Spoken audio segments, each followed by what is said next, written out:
యేసు ప్రభు తల్లికి ఎవరు తోడైనారు? ప్రభు తోడైనారు. అంతేకాదు ఆమె ఏమంటున్నాడు 30వ వచనంలో, నీవు దేవుని వలన కృప పొందితివి. ఏమంటున్నాడు అంటే ఈమె ఎలాంటిది అంటే ఈమె పరిశుద్ధురా. ఈమె ఎలాంటిది ఏమంటున్నాడు 27వ వచనంలో చూడండి.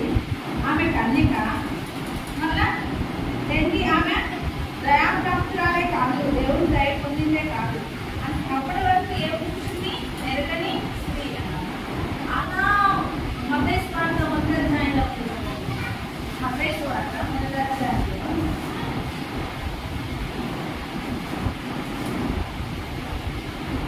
ఏ పురుషుని ఎరగని స్త్రీ అయినా 21వ వచనంలో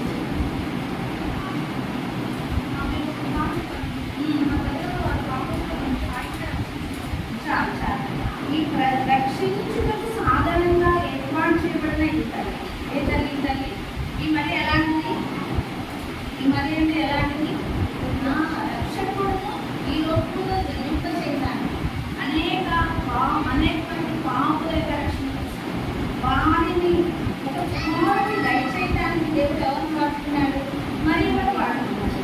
అయితే మరియమ్మని వాడుతున్న ప్రభువు యేసుక్రీస్తు ఈ లోకంలో జన్మించేంత వరకు 25వ వచనంలో చూడండి. మత్తయి సువార్త 25వ వచనంలో ఆమె కుమారుడు కను వరకు ఆమెలో ఎరువు పుల్లలు. అంటే ఏంటి ఎరువు పుల్లలు అంటే? ఆమెతో భార్య భర్తల యొక్క సాంగత్యం అనేది లేకుండా వాళ్ళు జీవించారు. ఎవరు? మరియమ్మ ఎప్పుడు పరిశుద్ధ ఆడున్నా వాము చేసుకున్నారు. దేవుడు అక్కడ వారిద్దరికి కలిసి ఉండమన్నాడు. కానీ పరిశుద్ధాత్మ ధర్మం ధరించినప్పుడు పురుషుడిగా తన ధర్మాన్ని కానీ స్త్రీగా తన ధర్మాన్ని కానీ అక్కడ నెరవేర్చలేదు. భార్యాభర్తల యొక్క ధర్మం వారి మధ్య జరగకుండా ఎలా జరిగితే వచ్చిందన్న పరిశుద్ధాత్మ ద్వారానే వారు ధర్మము అంటే పరిశుద్ధాత్మ ద్వారా తన కుమారుని కనడానికి ఆమె ఇష్టపడతా ఉంది. అంతేకాదు దేవుని దయ పొందిన స్త్రీగా ఉంది. అంతేకాదు దేవుని యొక్క తోడు అప్పటి వరకు ఉన్నది ఆమెకి. అంతేకాదు దేవుని యొక్క కృప పొందిన స్త్రీగా ఉంది. అలా దేవుని కృప, దేవుని కాపుదల, దేవుని తోడే ఉన్న ఆ స్త్రీకి ప్రభువైన యేసుక్రీస్తు లోక రక్షకుడినే కుమారుడిగా కలిగిన ఆ స్త్రీ ఇప్పుడు యోహాను సువార్తలో చూస్తే కుమారుడు ఎక్కడున్నాడు? ఆ తల్లి కుమారుడు ఎక్కడున్నాడు? ఆకాశానికి భూమికి మధ్య ఆడనే కదా.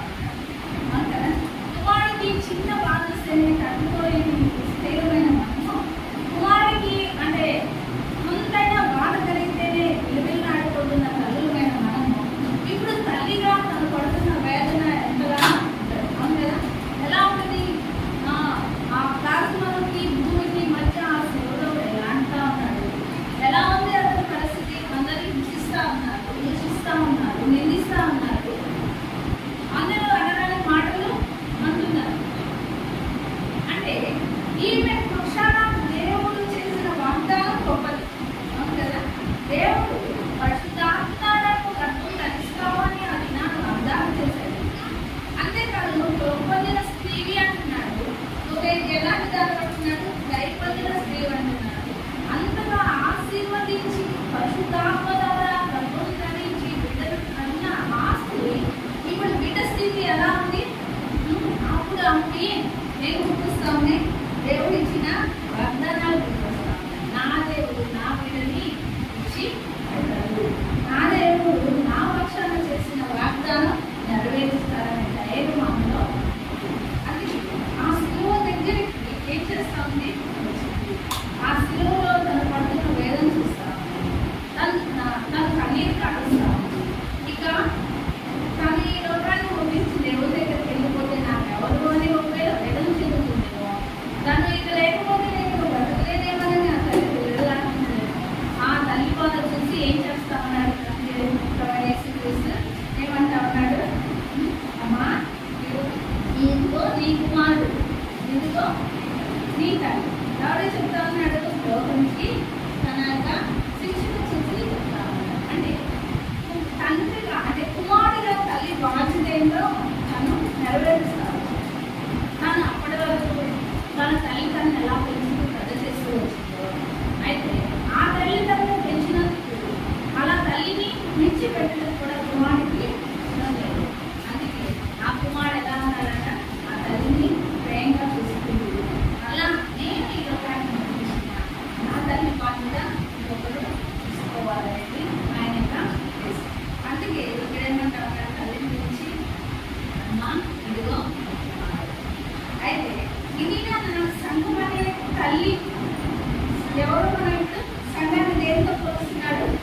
స్త్రీతో పోలుస్తున్నారు. ఇప్పుడు సంఘం అనే ఆ తల్లిని ఎవరితో పోలిస్తున్నాడు? ఎవరైనా యేసుక్రీస్తు తన తండ్రికి పోలిస్తున్నాడు. ఎలా పోలిస్తున్నాడు అంటే సంఘం అనే స్త్రీ ఒంటరిగా ఉండకూడదు. ఎలా ఉండాలి? ఒకరి తోడు అవసరం. తన తల్లి ఒంటరిగా ఉండటం ఇష్టమా? నా అప్పటి స్త్రీ అంటారు, నాకు ఎన్ని లేకపోయినా పిల్లలు నన్ను పట్టించుకోకపోయినా బట్టలు పట్టించుకోకపోయినా నా వాడికి నేను బ్రతకలను అనుకున్నాను. కానీ దేవుడు ఒంటరిగా ఉండటం దేవుడికి మాత్రం ఇష్టం. అందుకే తండ్రిని ఆ యొక్క సంఘాన్ని ఎవరికి అప్పగించుకున్నాడు? ఎవరికి అప్పగించాడు? ఎవరైనా ఎవరో దేవుడిని అప్పగిస్తా ఉంటాడు. అందుకే ఏమన్నా ఉన్నాడంటే ఈ సంఘం ఏంటి? ఆయన రక్తం నుంచి ఆయన స్వరక్తి నుంచి కొన్నాడు సంఘం. పరిశుద్ధులమైన మనందరూ చూడ చేర్చబడినాడు సంఘం. మనల్ని కూడా దేవుడు ఏం చేస్తాడు? ఇలా ఒంటరిగా మనం కూడా ఏమిటి సార్వత్రిక సంఘం అనేది ఉంటుంది కదా. మన సంఘం అంటే మన సంఘమే కాదు, మనకు కూడా ఏముంది? సార్వత్రిక సంఘం. మన ఎవరైనా ప్రదర్శనలో మనకు ఒక సొసైటీ బాక్సింగ్ ద్వారా ఏర్పాటు చేయబడిన ఒక సార్వత్రిక సంఘాలు ఉంటుంది. అన్ని కలిసి జరిగించుకుంటున్న ఇళ్ళలో ఒక తల్లిగా దేవుడు ఏర్పాటు చేస్తాడు. మనల్ని కూడా దేవుడు ఏం చేశాడు? ఆ రోజు బాక్సింగ్ గారికి ఇచ్చిన మర్మాన్ని అంటే దర్శనాన్ని ఇలాంటి బట్టి నడిపిస్తూ ఇస్తారు. అలానే మనల్ని కూడా ఒక ఉద్దేశం కలిగే ఏర్పాటు చేసుకున్నారు, ప్రత్యేకించుకున్నారు, పరిశుద్ధ సభాసులు చేశారు. మన చెయ్యి కూడా ఎవరి చేతిలో పెడతా ఉన్నాడు? అన్ని చేతిలో పెడతా. అందుకే ఏమంటా ఉన్నాడు? ఎదుగో నీ కుమారుడు. దేవుడు ఏం చేస్తా ఉన్నాడు? మనల్ని రక్షించుకొని తన స్వరక్తం నుంచి అయ్యా ఇదిగో నేను బిడ్డలు రక్షించాను కానీ ఏం చేస్తా ఉన్నాడు? తన తండ్రి చేతిలో పెడతా ఉన్నాడు. అలాంటి ఇప్పుడు మనల్ని తీసుకెళ్ళి ఎక్కడ అప్పగిస్తున్నాడు దేవుడు? ఎక్కడ అప్పగిస్తున్నాడు? తండ్రి కుమార పరిశుద్ధాత్మ కదా. ఇప్పుడు కుమారుడైన దేవుడు మన పరిశుద్ధాత్మను రక్షించుకొని ఎవరితో పోలిస్తున్నాడు? తండ్రికి. ఇప్పుడు తండ్రి చేతిలో ఉన్న వారికి ఏమి ఉంటుంది? క్షేమం ఉంటుంది, భద్రత ఉంటుంది. ఇక ఆ తల్లి గురించి దిగులు పడవలసిన అవసరం లేదు. ఆ తల్లి గురించి చింతించవలసిన అవసరం లేదు. ఆ తల్లి యొక్క జీవన విధానం గురించి బాధపడాల్సిన అవసరం లేదు. అందుకే ఆ బిడ్డని ఆ తల్లి ఆ బిడ్డ ఎలా అప్పగిస్తున్నారో కుమారుడు మనల్ని కూడా దేవుడు అలా తల్లికి అప్పగించిన వాడు అన్నాడు. చూడండి ఇక్కడ వాక్యం చూస్తే దీంట్లోనే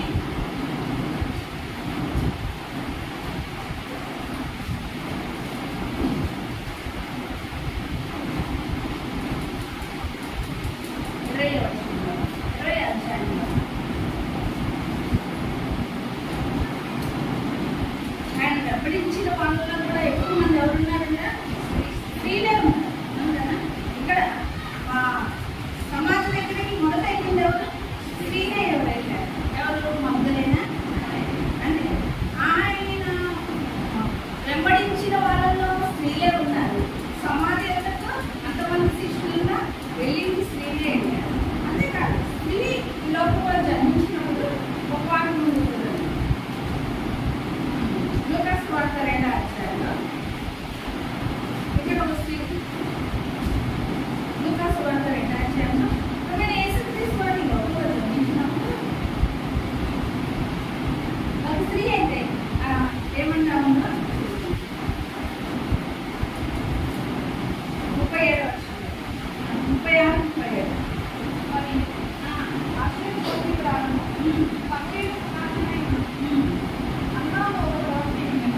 సంవత్సరాలు 84 సంవత్సరాలు. 1 సంవత్సరం కాదు, 2 సంవత్సరాలు కాదు.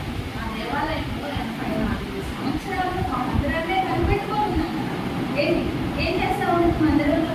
రాజులు వచ్చేటప్పుడు ఆ మందిరంలో ఇప్పుడు పనులు లేవు కానీ మందిరాలు అప్పుడులో పనులు ఎక్కువ. వాళ్ళు అనిపించేటప్పుడు వాళ్ళు అనిపించేటప్పుడు రక్తం చిరుగుతున్నప్పుడు అవన్నీ కలగడం, వాటిని వండి పెట్టేటప్పుడు ఆ గిన్నెలు కడగడం, ఆ గడ్డి పాత్రలు ఏంటి గొర్రెలు మేకలుగా ఇవ్వడం, ఆ రక్తం మనకు బట్టలు మీద పడుతున్నప్పుడు యాజకులు బట్టలు ఉదగడం, అప్పుడు ఎక్కువైన పని ఆ దేవాలయాల్లో ఉంటూ ఉండేది.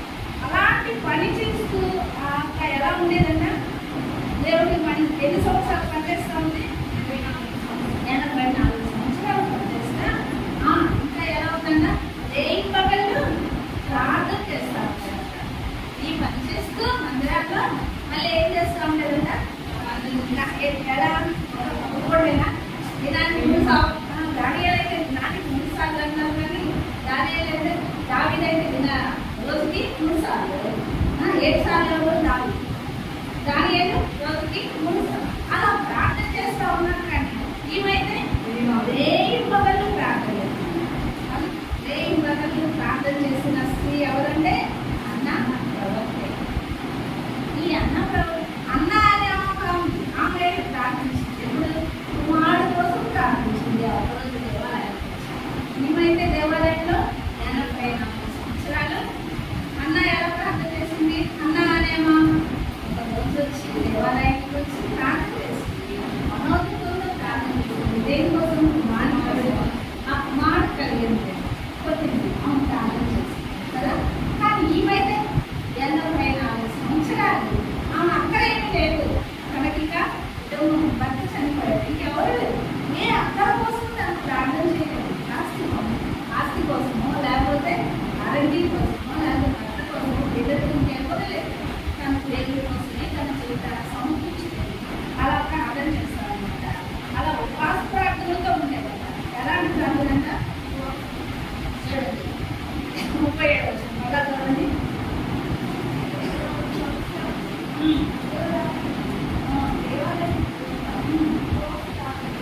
రేయి పగళ్ళు ఉపవాస ప్రార్థనలో చేస్తుందట. అంటే ఆ ఆహారం కూడా సరిగ్గా తీసుకుంటున్నారు. రేయి పగళ్ళు ఉపవాస ప్రార్థనలో యేసుక్రీస్తు జీవించినప్పుడు, అంటే యేసుక్రీస్తు పుట్టినప్పుడు కొన్ని దినానికి అతనికి సున్నతి చేయాలని దేవాలయానికి తీసుకొచ్చినప్పుడు అప్పుడు ఉంటుంది అన్నమాట. చూసి ఆ గడిలోనే చూడండి వచ్చిందో ఆమె కూడా ఆ గడిలోనే లోపలికి వచ్చి దేవుని కొనియాడి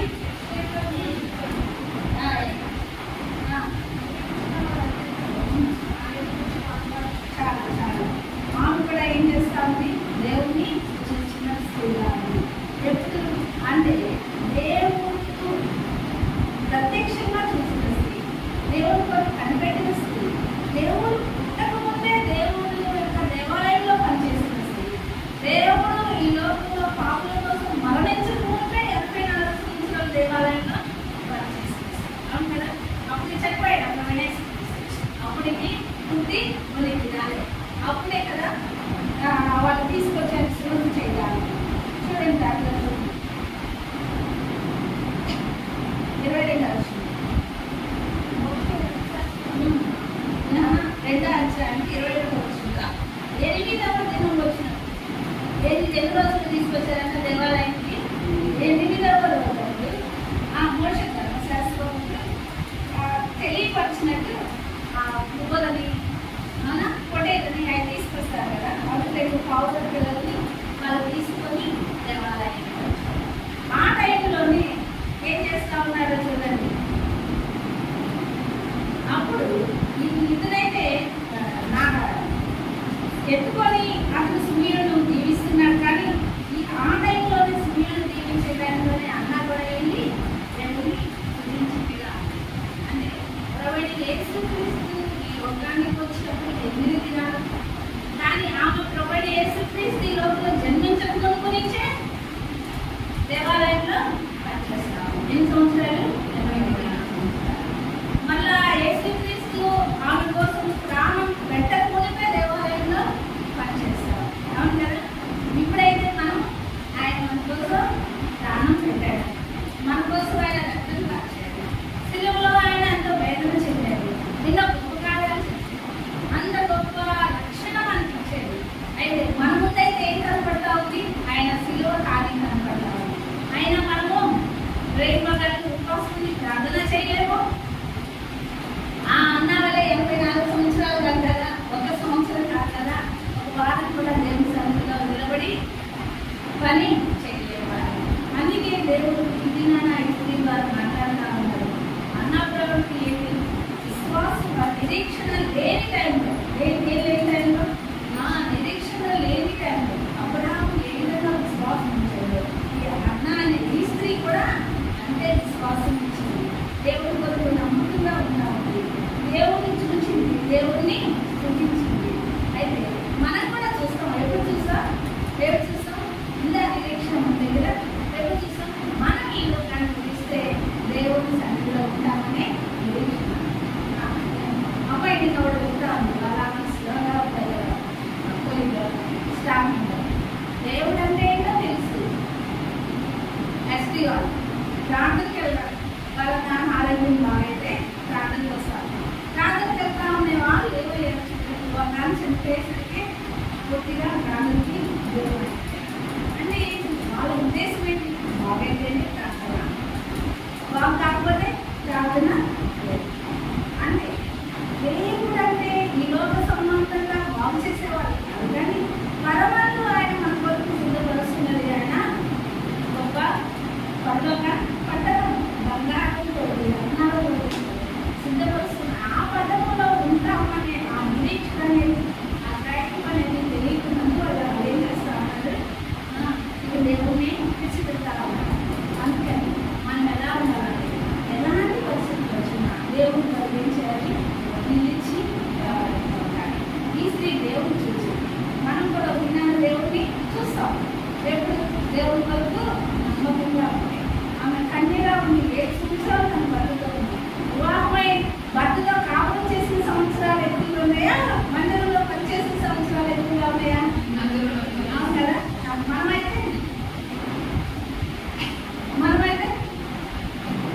మనమైతే అటు ఇటు తిరుగుతారు వ్యవస్థ కదా.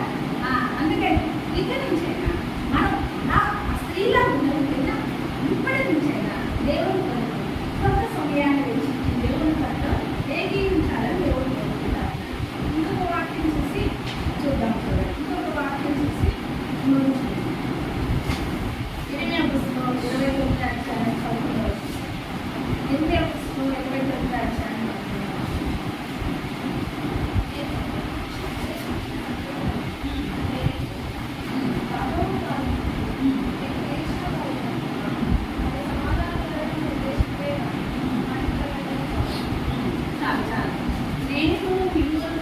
ఉద్దేశించిన సంగతులు దేవుడు మరియు మా గర్భాన కాబట్టి యేసుక్రీస్తుని జన్మింప చేసేటప్పుడు ఆయన పక్షాన ఆమె పక్షాన ఏ ఉద్దేశం కలిగి ఉన్నాడో ఆ ఉద్దేశము సమాధానకరమైనదే కానీ హానికరమైనది కాదు. ఆయన కుమారుడుగా ఈ లోకాన్ని జన్మించి ఆ శిశువులో వేలాడుతున్నప్పుడు ఆ తల్లి పడుతున్న బాధలో ఆమెకేమొచ్చింది ధైర్యం? దేవుడు నాకు ఇచ్చిన బిడ్డ విషయంలో అలాంటిది ఏదైనా బాధ కలుగుతుందంటే దేవుడు నాకు ఇచ్చిన వాగ్దానం సమాధానకరమైతే కానీ హానికరమైంది మనకి అది హానిగా కనిపిస్తుంది కానీ దాని ద్వారా ఏదో దేవుడు విధానం కార్యం చేయబోతున్నాడు అనేది ఆ స్త్రీ గ్రహించింది. అది ఎందువల్ల ఆ ఒకవేళ లోక రక్షకుడని దేవుడు విధానం మాట్లాడింది, ఒకవేళ గ్రహించలేకపోతుంది, వేరే చెందుతుంది, కానీ రాకు ద్వారా లేదా రాకుండారాన్ని హెచ్చరిస్తాము. ఒకవేళ ఆ సమస్యలో ఆమె కృంగిపోయి అయ్యా వద్దని చెప్పి వారి కాళ్ళు వీరకాలు పట్టుకొని యేసు ప్రభువు ఆ శిలువ వేయబడకుండా ఆ రాజుల కాళ్ళు, న్యాయాధిపతుల కాళ్ళు, అధికారుల కాళ్ళు పట్టుకొని తన కుమారుని కాపాడమని అడిగిన స్త్రీ కాదు. అవును కదా. ఇప్పుడైతే మనం ఏం చేస్తా ఉంటాము?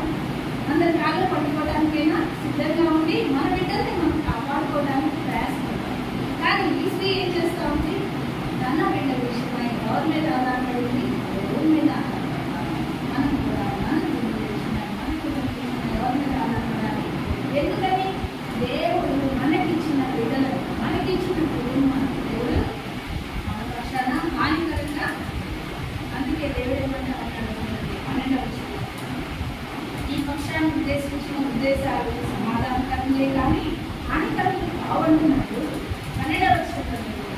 మీరు నాకు మొదలుపెట్టిందేని నేను మీకు, మీరు నాకు ప్రార్థన చేయించి వద్దులేని నేను మీ మనలో ఆలకిస్తాను.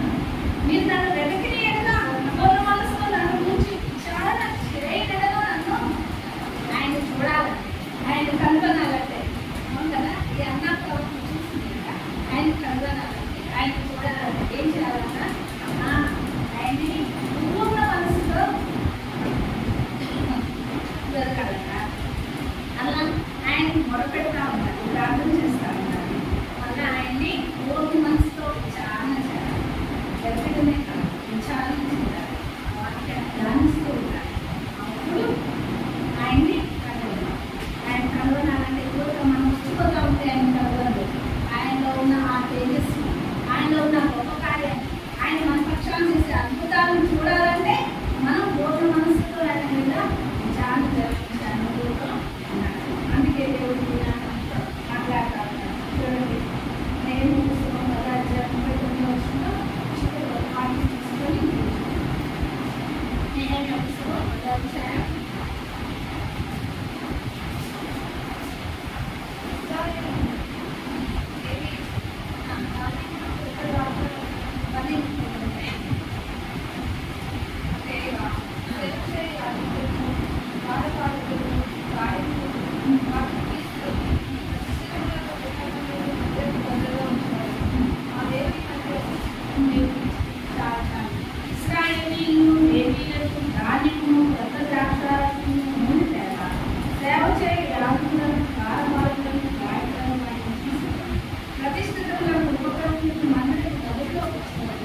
మా దేవుని మందిరం మేము విడిచి ఇక్కడ మేము తీర్మానం చేసుకోవాలి. ఏమని? మా దేవుని మందిరంలో మేము ఎన్ని కష్టాలు వచ్చినా, ఎన్ని సమస్యలు వచ్చినా, ఎన్ని నిందలు వచ్చినా, ఎంత నాదరికి వచ్చినా నా దేవుని నేను విడిచి అలా విడిచి పెట్టకుండా ఉండేది ఆయన్ని ఆయన పెట్టకుండా ఉండేది ఆయనతో పాటు నిత్యము దేవాలయం కావడం. అలా విడిచి పెట్టకుండా ఉంటేనే దేవుడు మనల్ని తన మద్దతుగా మన తల్లిని ఏ విధంగా నా కుమారుడికి అప్పగిస్తా వచ్చాడు, తన